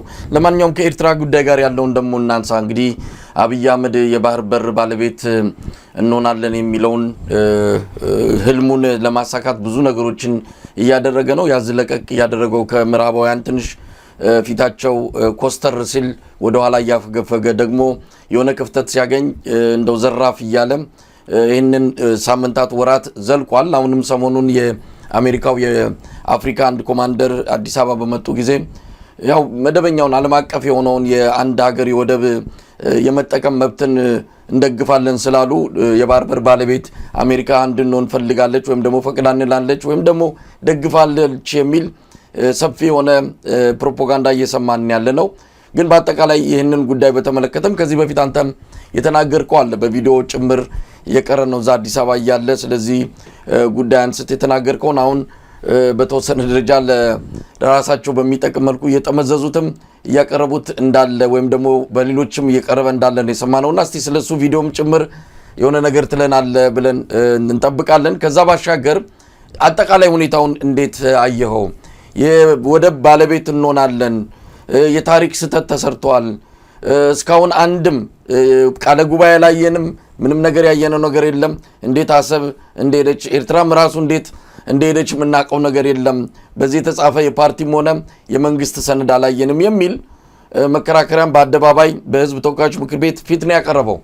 አሁን አሰብ የማነች የሚለውን ጥያቄ ወደ ታሪክ ወስደውት ወደ ኋላ ወስደውት ከፍተኛ የሆነ ዘመቻ እየከፈቱ ብሔራዊ ስሜትን እየኮረኮሩ ነው ያሉትና በዚህ አንጻር ያለውን ነገር እስቲ አስተያየት ብትሰጥበት። ወላ ምን እኔ ቀደም ብሎ ባለኝ ግምት አብይ በአጠቃላይ ያለበትን ዋንኛነት ትልቁ ወታደራዊ ቁመና ግምት ውስጥ አስገብተ ማለት ነው ሁለተኛ ሀገሪቷ ያለው ኢኮኖሚ ያለበትን ሁኔታ ግምት ውስጥ አስገብተ ዝም ብሎ ለህዝቡም ተለያዩ የሚቃወሙትም ለሚደግፉትም አካላት አጀንዳ ለመስጠት ተብሎ ካልሆነ በስተቀር ደፍሮ ከኤርትራ ጋር ይዋጋል የሚል ምንም አይነት እምነት አልነበረኝም። ያደረገውም አይደለም። አንድ ጊዜ ደስ ሲለው በጦርነት ሄድበታለሁ ብሎ ራሱን ካወራ ሌሎችን ካስወራ በኋላ መልሶ ደግሞ እያሰብን ያለነው ሰላማዊ በሆነ መንገድ ነው ብሎም ራሱም እንደገና መሪዎቹንም ባለስልጣናቱም እንዲናገሩ ሁሉ ያደርጋል። ይሆን ተብሎ ቆየ እንዲህ አይነቱ ነገር ይሄ ኮንቪንስ እና ኮንፊውዝ እና ኮንቪንስ የሚል ስትራቴጂ አለን ብለው ከተናገሩ ጊዜ ጀምሮ በስራ ላይ የሚያውሉት ነገር ነው። በእኔ እምነት ወደ ጦርነት የሚያስገባ ካፓሲቲ የለውም አብይ። ጦርነት ውስጥ ቢገባ እንደሚሸነፍ ደግሞ እርግጠኛ ነኝ። ያለፈው ጊዜ ተነጋግረናል። ከአዲስ አበባ የሚነቀልበትን በቀላል ሁኔታ ያመቻቻል። እንዲህ ብሎ መናገር አስፈላጊ አልነበረም። እሱን ነው የሚጠቅመው የምክር ከሰማ። ግን ዞሮ ሁኔታው ያንን ያህል ነው። በተረፈ ግን በጣም ግርም ነው የሚሉኝ ያለው እነዚህ ሰዎች እና ደጋፊዎቻቸው። እነሱ ብዙ ምንም ነገር ስለዚህ ነገር ከወያኔ ጋር ሆኖ በሚሰሩበት ሰዓት ላይ ከነሱ ጋር በሚሰራበት ሰዓት ላይ እንዳለ በጅምላ ወያኔ የሚያስቀምጠውን ነገር በሙሉ ኢፒአርዲኤፍ የሚያስቀምጠውን ለበል ዶሚኔት የሚያደርገው ቲፒኤልኤፍ ቢሆንም ድርጅቱን ተቀብለው የሚኖሩ ሰዎች ናቸው እና ወደ ጉዳይ ሌሎችም ነገሮች በሙሉ መለስ የሚሰጠው አስተያየት ምናምን ዙሪያ የሚያስቀምጡ ሰዎች ተቀብለው የመለስን አስተያየት ሲኖሩ የነበሩ ሰዎች ነው። አንድ ቀን ማስተውት አያውቁም ያለው አሁን ነው እንዲህ አይነት ጉዳይ የሚያነሱት። እንደና አይነቱን ሰው ግን በተለያዩ ጽሁፎች የሚከነክን ነገር መሆኑን በስሜት ደረጃ እንዳንድ ኢትዮጵያዊ ብዙ ቦታዎች ላይ ጽፌያለሁ። አሁን እነሱን እየመዘዙ ያውጡ እንዲህ ብሎ ጽፎ ነበር። ይሄንን በቀደም ነግሬያለሁ። ኤርትራኖችም ያውቁታል ብያለሁ። የኢትዮጵያን ማፕ ስመለከት አሁን ያለችበትን ከላይ ከኤርትራ አንስቶ ጅቡቲን ጨምረ ሶማሌ ቦርደር ድረስ ሄደ ስትሄድ በጣም ቀጭን በሆነ መንገድ 40 50 60 ኪሎ ርቀት ወደ ባህር በር እንዳደርስ ተደርጎ አጥር የታጠረባት ነው የምትመስለው። ይሄ ፋክት ነው፣ ዲናይ ማድረግ አትችልም። ይሄንን ደግሞ ያደረጉት ያለው ከታች እንግሊዞች፣ ቀጥሎ ፈረንሳዮች፣ ቀጥሎ ጣሊያኖች ናቸው። እነዚህ ከአውሮፓ ድረስ የመጡ እንደ አይነት መስመር አስማሪዎች ናቸው። ይሄንን ነገር የሚመለከት ማንም ኢትዮጵያዊ ሀገሩን ይወድ ኢትዮጵያ በተለይ ደግሞ ራሱ ኢትዮጵያ የሚባል ሀገር እነዚህን ቅኝ ገዢዎች በመታገልን በመዋጋት በማሸነፍ ትልቅ ድል አግኝቷል ብለህ የምታስበው የሚያስብ ሰው እነዚህ ሰዎች እንዲህ አይነት አጠራጥረው ኢትዮጵያን የባህር አክሰስ እንዳይኖራት አድርገው የተውበት ሁኔታ የሚያስቆጭ ነው ብለህ ልትናገር የምትችልበት ነው። ደጋግሜ ተናግሬያለሁ።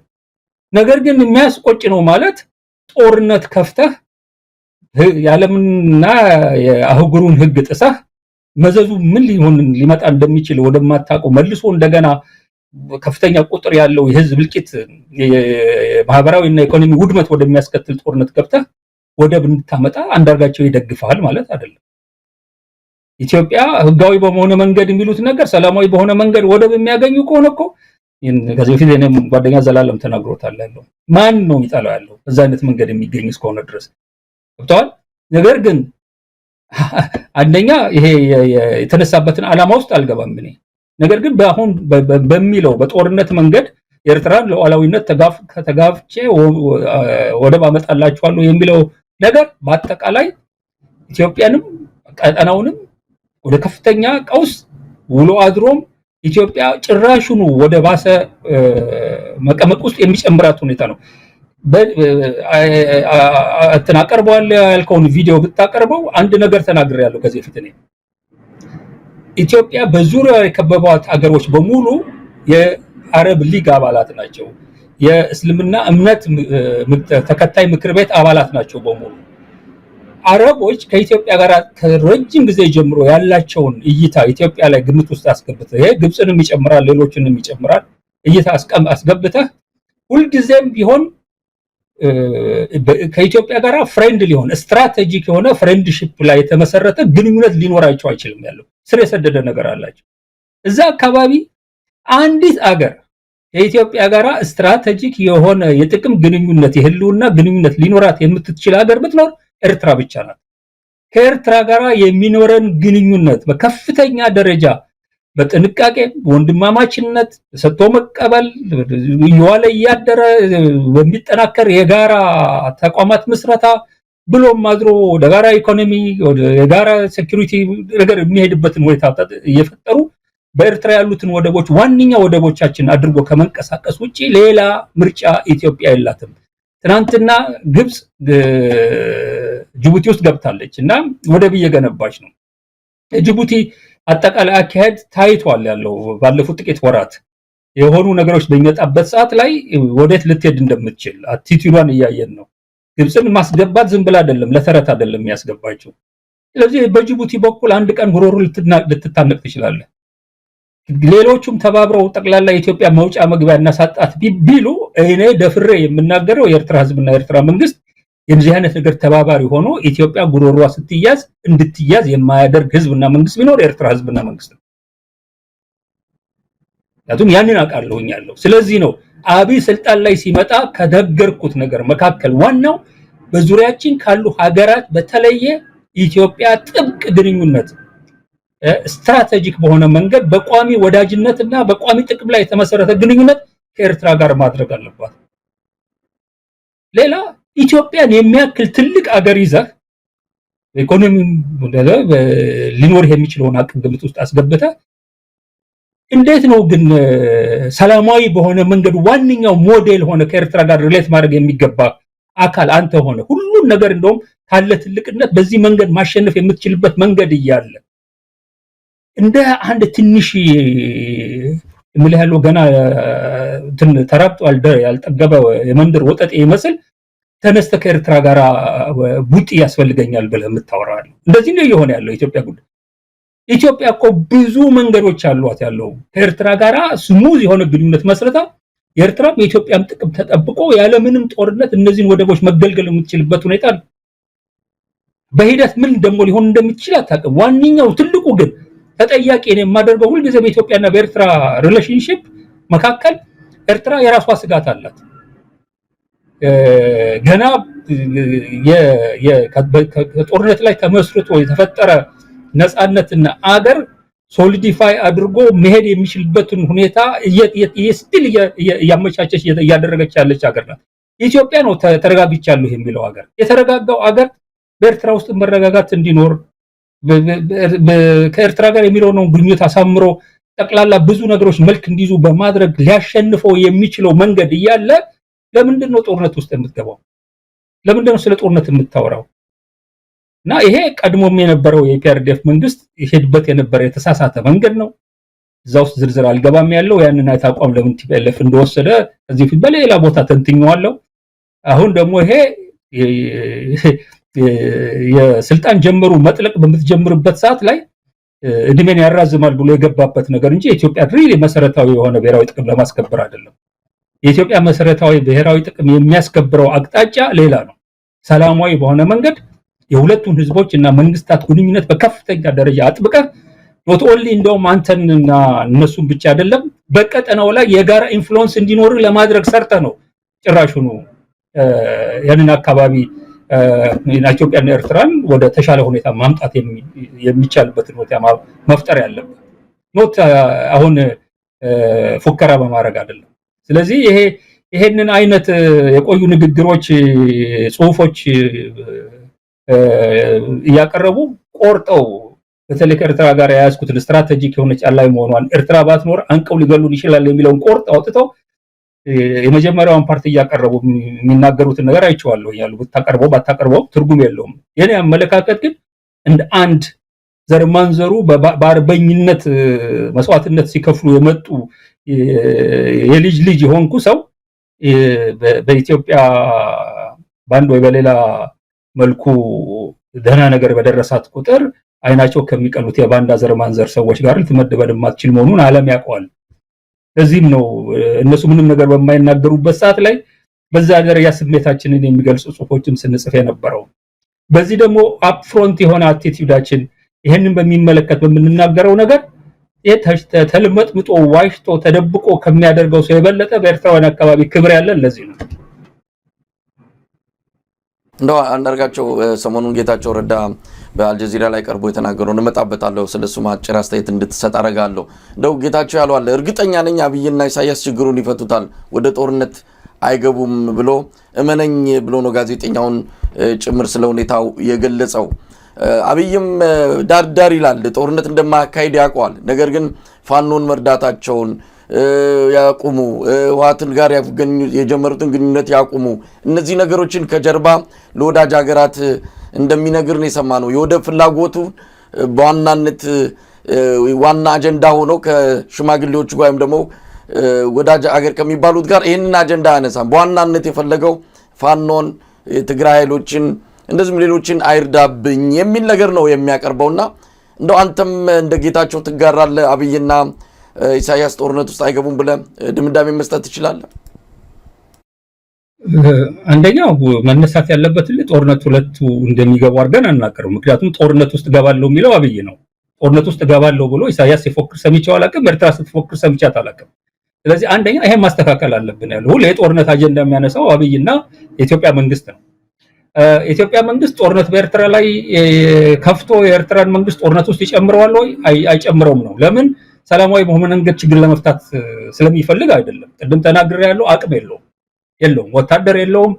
እናውቃለን እኮ ወታደራዊ አቅሙ ምን እንደሚመስል፣ ሰራዊቱ ምን እንደሚመስል። ይሄን ብርሃኑ ጁላ የሚመሩት ሰራዊት ነው አሁን ኤርትራ ጋር ውጊያ ውስጥ የሚገባው። አገር ውስጥ ይሄን ሁሉ ቀውስ ተሸክሞ ኢኮኖሚው በዚህ ደረጃ በደቀቀበት ሰዓት ላይ ከጉራ በስተቀር ከድንፋታ በስተቀር በሌላ መንገድ ተስማምተው ስለሚሆን አይደለም። ጌታቸው እንደሚለው ጌታቸው ዝም ብሎ ነው የሚያወራ ያለው።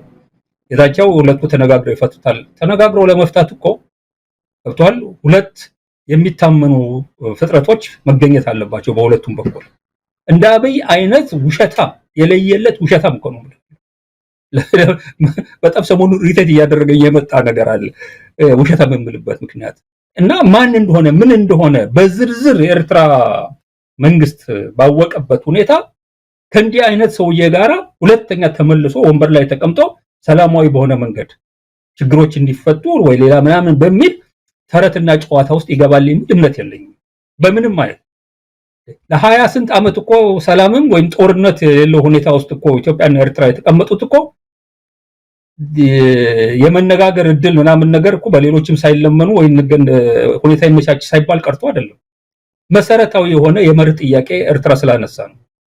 በአልጀርስ ስምምነት መሰረት የተወሰነው ውሳኔ ተግባራዊ ያለምንም ቅድመ ሁኔታ፣ ምክንያቱም ቅድመ ሁኔታ ያለውም ያ ውሳኔ ማስረከብ ነው የሚለው ያለው እና ባድመን ነው ደግሞ ሌላ አይደለም ያለው። ስዩም መስፍን ኢትዮጵያ አሸንፋለች ብሎ ውሸት የተናገረበትን ቦታ ፍርድ ቤቱ ለኤርትራ ነው የወሰነው።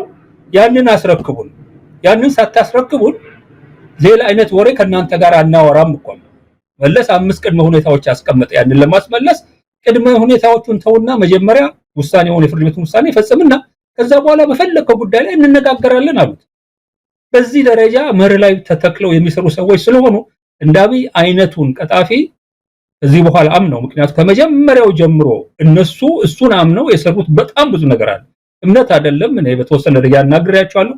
በነፊት ኦፍ ዘ ዳውት ሰጠነው ነው የሚሉት ያለው። he thinks እነሱ እሱ ስማርት ነኝ ብሎ እያሰበ ነው ብለዋል እነሱ። አሁን ግን መጀመሪያ የሰጠነው እኛ ይሄ ሰው እድል እንስጠው ነው ያለው። ደግሞ እድልም ሰጥተውታል ያለው። እኔን ሲልከኝ ወደ ኤርትራ የመጀመሪያ ጊዜ በህይወት የተላላኪ ሆኜ የማውቀው ለአብይ ነው። በቃ ወደ ኤርትራ የተላኩት ለማንም ለሻቢያም ተላላኪ ሆኜ አላውቅም፣ ለሌላም መንግስት ተላላኪ ሆኜ። ግን አብይ ግን መልእክተኛ አድርጎ ሲልከኝ ተላላኪ ሆኜ ወደ ኤርትራ መልእክት ያደረስኩት ነኝ። በላከኝ ሰዓት ላይ የሰጡት መልስ መነጋገር እንፈልጋለን፣ እንደዚህ ማድረግ እንፈልጋለን ሲል ባድሜንም እንሰጣለን የሚለውን ጠይቄዋለሁኝ ያለው። የአልጀርስ ስምምነት ታከብራለህ ወይ ስለው አዎ ስራ አስፈጻሚ ወስኗል እናከብራለን ንገራቸው ነው ያለኝ። ምክንያቱም ትልቅ ኢሹ እንደሆነ ስለማውቅ የኤርትራን መንግስት ለማናገር ይሄን መልስ ይዤ መሄድ አለብኝ። ስነግራቸው ግዴለህም አሁን ያለህበት ሁኔታ አስጨናቂ ነው፣ አልተረጋጋህም፣ እኛ የቀረበልንንም ባድሜን እናስረክባለን የሚለውንም ኦፈር እንደ ፕሮፓጋንዳ አድርገን አንጠቀምበትም፣ ራስን አረጋጋ፣ ስልጣንን ኮንሶሊዴት አድርግ፣ እዛ ሀገር ውስጥ ያለውን ስራህን ስራ የሚል መልእክት ነው መልሰው ንገረው ብለው ይነገሩኛል። እንደዚህ በዚህ ደረጃ ነው እንግዲህ የጀመሩት። ከዛም በኋላ አሜሪካኖች ይጉበት፣ ዩሮፒያን ይጉበት፣ የአረብ ቄሶች ሼኮች ይጉበት አላሉም ያለው።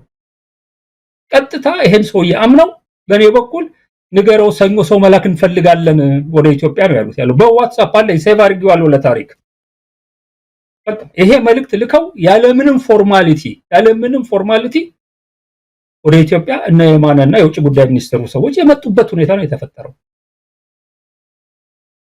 የቷል ብዙ ኢንቨስትመንት የተደረገበት የሰላም ኮንፈረንስ ምናምን ነገር ነከለ የገቡበት የተባለ ነገር የለም ይታመናል ወይ የሚል ጥያቄ ጠየቁኝ በቃ የጠየቁኝ ጥያቄ ይሄንን ነው ለኔ ከነገረኝ ነገር ተነስቼ አሁን እንደውም ልናገረው የሚችልበት ሁኔታ ተፈጥሯል አሁን አጋጣሚ መጥቷል ማለት ነው አንደኛ እኔ አንዳርጋቸው ካልተፈታ ስራዬን እለቃለሁ ብዬ ተናግሬ ነው ያስፈታው ብሎኛል ያንቱን ነገር ነገርኳቸው ሁለተኛ እናሳምነውን አሳምነው ጀነራል አሳምነው ጽጌ ያን ጊዜ ከግንቦት 7 ጋር ኩዴታ ሲመሰርቱ ወልያዬ ደርሶባቸው እንደሆነ መረጃውን ላንተ ያስተላለፉት ስልክ ደውዬ እኔ ነበርኳል ኮርስ እሱም ውሸት መሆኑን አግኝተናል ለምን ለደህንነቱ እየሰራ ነው ለስልክ የደወለው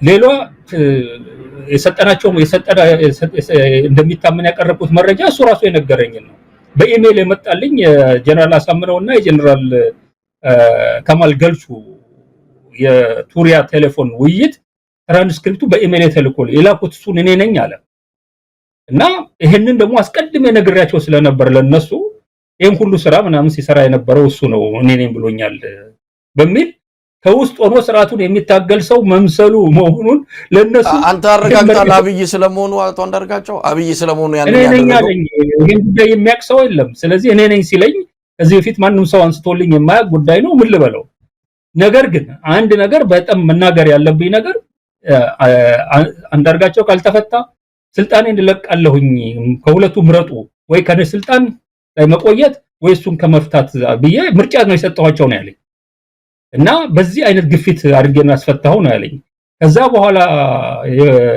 የሆነውን ነገር ስሰማ ምንም እንደ አይነት አልቲሜተም ለኢህአዴግ አላቀረበም ፈጽሞ ዝም ብሎ ሲያገኘኝ ኮምፐልሲቭ ላየር ስለሆነ ለተለያዩ ሰዎች ብዙ ውሸት የዋሸ ሰው መሆኑን ስላረጋገጥኩ ነው ኮምፐልሲቭ ላየር ኦር ፓቶሎጂካል ላየር ነው የሚል ኃይል ዋሽ ተገዶ ማነው የምትለው ሳይፈልግ የሚዋሽ ሰው ነው ሰውየው ስለዚህ ይሄን ፈጥሮ ነው የነገረኛለሁ ሳጣራ ኢንፋክት ከማንንም በላይ ብዙም ይሄን ያህል ቀረቤታ ባይኖረኝም ደመቀ መኮንን ነው እኔ እንዲፈታ ትልቅ ጥረት ያደረገው ከተለያዩ ስልጣን ላይ ከነበሩ ሰዎች ጋር ጥያቄ ጠይቄ አጣርቻለሁ አላለም ፈጽሞ እንደዛ አይነት ነገር ስልጣን ይለቃሉ አላለም ግን አንተ በቢቢሲ ላይ ቀርበህ ዜና ባዳዊ በሰራችሁ ፕሮግራም ላይ ይሄንን አንስተ እንደውም አብይ ትንሽ ስሙ ከፍ እንዲልም ያደረገው አንተ በዛን ወቅት እሱ ስልጣን ለቃሉ ካልተፈታ ይሄንን ገልጸ ነበርና ታስታውሰዋለህ እሱን ቃል መጠይቅ አዎ ለነግርህ እኮ ነው የሆነው ለዚህ ነው እኮ በጣም ሪቴትድ የሆንኩት የምልህ ቢቢሲ ሃርድ ቶክ ላይ ቀርቤ ለዜና በዳዊ ኢንተርቪው የሰጠው ጊዜ 30 ደቂቃ ነው ፕሮግራሙ ካለቀ በኋላ ቁጭ ብለን ስናወራ አብይ እንዲህ ብሎ ነበር እኔን ለማስፈታት ስራዬን ለቃለሁ እስከማለት ድረስ ሄዶ ነበር ስላት ይሄ እኮ ትልቅ ነገር ነው ስለዚህ እንደገና ካሜራማን ይምጣና የመጨረሻው ሌላ ጥያቄ ትቆረጥና ይሄ ጥያቄ ይግባና ይሄን ጥያቄ መልሰህ ፕሮግራሙን በሱን ጨርሰው ብላ ያለቀ ፕሮግራም ተሰርተ እንደገና ተጀምሮ ይሄ ነገር የገባበት ነው ዋሽቶ እኔን ለቢቢሲ እንደዋሽ ነው ያደረገኝ የሰውዬ በተለይ ከተለያዩ ዛን ጊዜ የነበሩ ባለስልጣናት ጋር ያደረኩት ማጣሪያ the past few months አንድም እንዲህ አይነት ነገር አብይ እንዳላደረገ ነው ሌሎቹንም ነገሮች በዚህ መንገድ ነው የምታየው ስለዚህ ይሄ የዚህ አይነት ባክግራውንድ ያለው ሰው መሆኑን የኤርትራ መንግስት በደንብ ያወቀበት ሁኔታ ነው ያለው ለነሱም ብዙ ያላቸው ነገር ያልነገራቸው ነገር የለም ሲፈልግ የተለያዩ አካላትን ከኤርትራ መንግስት ጋር ለማቃቃር ሄዶ እነዚህ ኢኮኖሚ ያስቡት ይያለ የኤርትራ መንግስት ውሸት ይናገር እንደነበረ ሰምተናል አምን ሲናገር ሰምተው ከሆነ እንደዚህ አይነት ነገር ይሄዱ ለኤርትራ መንግስት ይናገሩ ነበር እነዚህን አማሮች ያተማኗቸው ወላው አድረው ምናምን ነገር ያሰብ ወደብ የሚል ጥያቄ የሚያቀርቡት እነሱ ይሆናሉ ብሎ እኮ ነው የነገራቸው እዛ ሄዱ ይሄንን ከኤርትራም ሰምተናል አስብ እስቲ ምን ጀዋርን ነኝ ግንባሩን በየ ምደፋው ብሎ ለኔና ለናምን እየተናገረ ጀዋርን ሲያገኘው ደግሞ እንዴት ከናምንና ካንዳርጋቸው ጋር እህል ተበላለ እነዚህ አማሮች እኮ በመርዝ ይገሉሃል ነው ብሎ የነገረው ጀዋር የነገረን ነው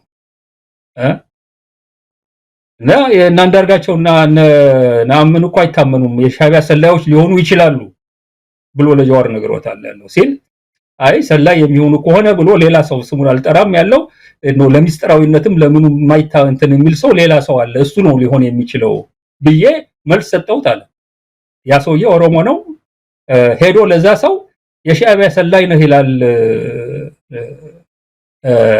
ጃዋር ብሎ ነው የተናገረው አብይ አሚን የሚልህ ያለው አንድ የመንደር አውደልዳይ ቡና እየዞረች የምትቀርም ሴት በምትሄድበት ሌቨል ሊሄደ መሪ በዚህ ደረጃ ደጋፊ ሆነ ስትመጣ እኔ ይቀፈኛል ነው ማለት ያለው ይሄ ትንሹን ውሸቱን ነው ያስቀመጥኩልህ ያለው ትንሹ ውሸቱ በጣም በርካታ የዋሻቸው ነገሮች አሉ እና አንዱንም የሚናገረውን ነገር ማመን የማይቻል ሰው ጋር የኤርትራ መንግስት ከዚህ በላይ እንኳን የምትታመን ሆነህም እንዴ በቀላሉ አንተ ጋር ቁጭ ብሎ የሚነጋገሩ አይደለም ይሄን ልንገርህ ያለው እና ማስገራሚ ታሪክ ነው አንዳርጋቸው እየሰማን ያለው ለማንኛውም ሌላ ጊዜ ብዙ ነገር እንደምንመጣ ተስፋ አደርጋለሁ ወደ ጌታቸው ባጭሩ እናንሳውና የጌታቸውን ጉዳይ ሰሞኑን ያው መነጋገሪያ ስለሆነ ነው መድረኩን እንዴት አየው አጠቃላይ የመድረኩን ሁኔታ ከፓናሊስቶቹ ከቀረቡት ጥያቄዎች ከምልልሶቹ በመነሳት አብይ አህመድ እዛ መድረክ ላይ የተሳለበት መንገድ በርግጥ አብይ አህመድን እውነት ለመናገር ጋዜጠኛው በደንብ አድርጎ ነው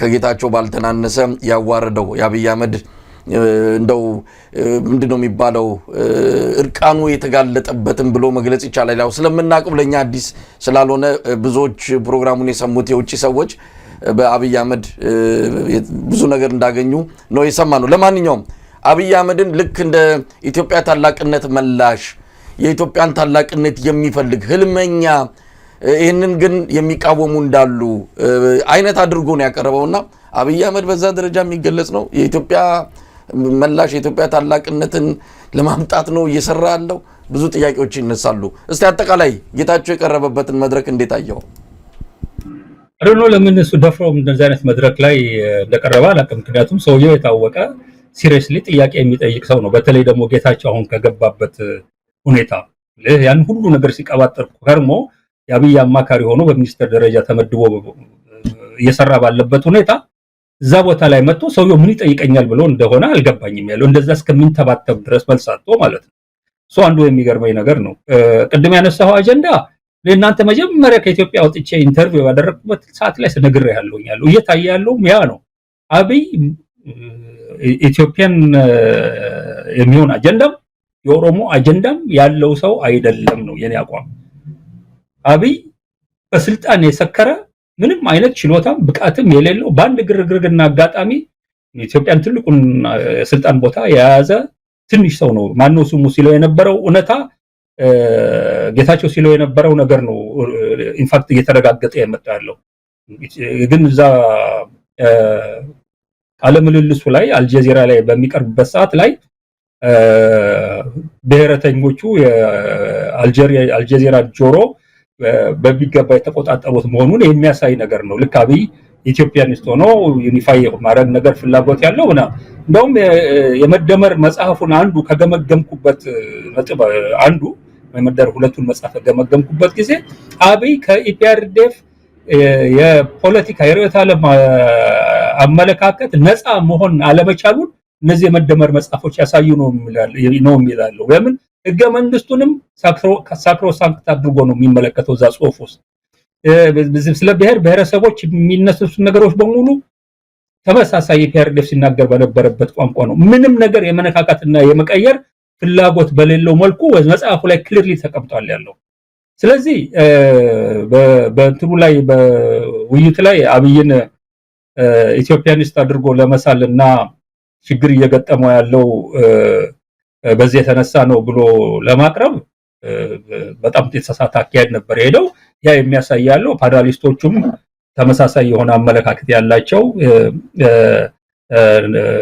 የብሔረተኛ እንቅስቃሴ ደጋፊዎች መሆናቸው ያመጣውም ነገር አለ ለረጅም ጊዜም አይ ቲንክ ከቢቢሲ ጋራ ከማነው ከአልጀዚራ ጋራ በመገናኘት ኢንተርቪው ሲሰጡ የነበሩ ሰዎችን ደጋግሜ ስመለከታቸው ይሄንን አይነት ተጽዕኖ አልጀዚራ ላይ ማሳደር የቻሉና አመለካከቱን በዚህ ደረጃ ይገዙት ሆኖ የሚያሳይ ነገር አለው በተረፈ ግን አብይ ኢትዮጵያ ስለሚባል ማገር ደንታ የለውም አብይ ኦሮሚያ ስለሚባል ኦሮሞ ስለሚባል ህዝብም ደንታ የለውም አብይ ደንታው አብይ ስለሚባል አንድ ግለሰብ በቃ በበሽታ ደረጃ ራሱን የሚያመልክ በራሱ ስልጣን ማስጠበቅን በራሱ ዝናን ስምን ማትረፍን መታየትን እኔ በጣም ከፍተኛ የሆነ በኢንፌሪዮሪቲ ኮምፕሌክስ በሻችነት ስሜት በጣም የተጠቃና ያ እነዚህ ሁሉ ነገሮች እንዲያደርግ እያደረገው ያለ ሰው ነው እየመሰለኝ የመጣው።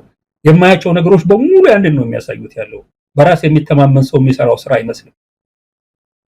ምናልባት ስለጌታቸው ከዚህ በኋላ በፖለቲካው መድረክ እናየዋለን። ይሄ መቼም በተደጋጋሚም ከሌሎችም ጋር ገልጬዋለሁ።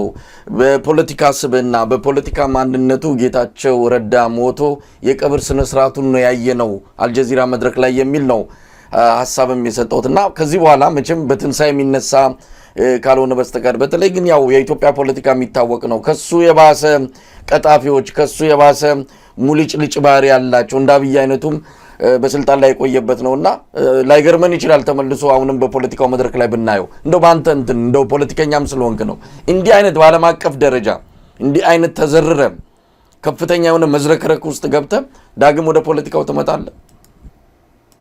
ወላ እሱም ፍላጎት የለኝም ምናምን ይላል። ፓርቲ ደግሞ ለምን አቆም ሲለው መልስ የለውም። ለማንኛውም ግን ኢትዮጵያ ፖለቲካ እነዚህን ሰዎች ሊያመጣቸው ይችላል። መልሶም ፖለቲካው ነው ማለት ያለው ግን ትልቅ ስህተት የሚሰራው የኢትዮጵያ ሕዝብ ድሃ እንጂ ደደብ አይደለም የሚለው መፈክሬን አስብልኝ። አይረሳም። በቃ በጉልበት በመሳሪያ ተደግፈው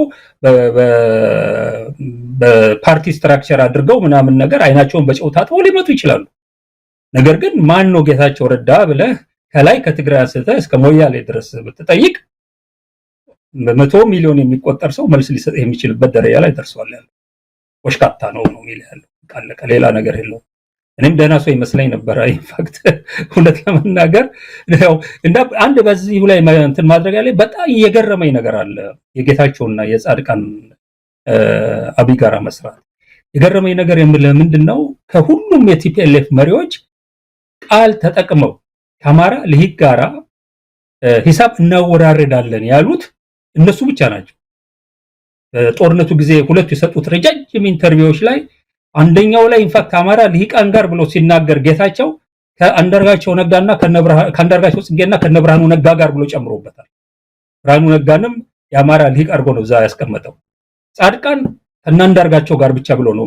እንግዲህ ተመልከት፣ የአማራ ልሂቅ ሂሳብ ወያኔ የሚያወራርድበት ሰው ተደርጌ በኤግዛምፕል የምጠራ ሰው ነኝ እኔና ይሄ በሌላ በኩል ደግሞ አንዳንድ የምሰማው ነገር ጋር ያስቀኛል ያለው። ለማንኛውም ግን ለምንድን ነው በዚህ ደረጃ እነዚህ ሁለት ሰዎች አብይ ጋር የሄዱት ያለው? ይሄ ንግግራቸው ከአብይ ጸረ አማራ ድርጊት ጋር የሚያያይዘው ነገር አለ ወይ?